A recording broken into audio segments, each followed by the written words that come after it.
Magazine Junior Welterweight. Ang target labanan ng current WBO Junior Welterweight World Champion Teofimo Lopez, yan ang ating pag-uusapan. Ngunit bago tayo magpapatuloy ay huwag kakalimutang mag-subscribe at i-click ang notification bell button para kayo po'y laging maa-update sa mga boxing topic natin.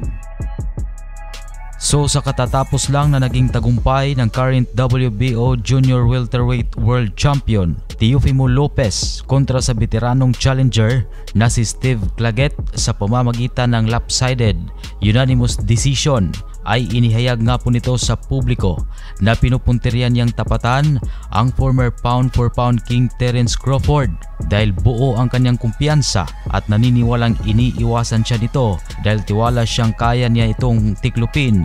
Ay sinabi nga din po ni Lopez na isa sa mga pinupuntiryan niya ngayong taon ay ang bigating unification fight laban sa pareho niyang kampiyon sa dibisyon na si current WBA World Champion Pitbull Isaac Cruz. Nais po kasi talagang maging aktibo ni Lopez ngayong taon at lumaban ng maraming beses, kaya naman ay gusto niya makatapat si Pitbull Cruz.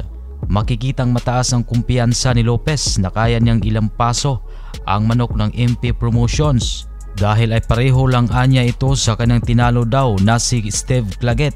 Di ni Lopez na wala daw pinagkaibang fighting style nila, kaya para sa kanya ay madali lang daw ito. Dagdag pang napakakomportabling sinabi ni Lopez na baka nga daw mas madali pang talunin si Pitbull dahil hindi hamak naman daw na mas maliit na mandirigma ito kumpara kay Claggett. Ngunit bagamat nga po kapwa-agresibo si Pitbull at Claggett ay malayo ang kaibahan nila kung pag-uusapan naman ang punching power dahil wala naman lakas ang kamao ni Claggett. Kaya tila madali lang kay Lopez kahit pa na madalas siyang tamaan ni Claggett. Pero ano kaya kung kamao ni Pitbull ang dadapo sa kanya? Maaaring malaking may kalalagyan siya dito dahil napakalaki pong kaibahan talaga ang hagupit ng kamao ni Pitbull. Kung atin po kasing balikan ang nakaraang laban ni Lopez kontra sa Australian fighter na si George Kambosos, kung saan ay sinabi ni Kambosos kung paano niya tinalo si Lopez ay walang iba kundi ang kanya mga epektibong ginamit na mga kombinasyon at ang mahalagang in and out na kanyang natutunan sa kanyang long time sparring partner, the legend na si pambansang kamao Manny Pacquiao. Dahil kung maaalala natin ay pambihira yung kanilang sparring kung saan grabe ang kanilang rounds. At maaalalang hirap na hirap noon si Lopez na makamove on sa kanyang pagkatalo.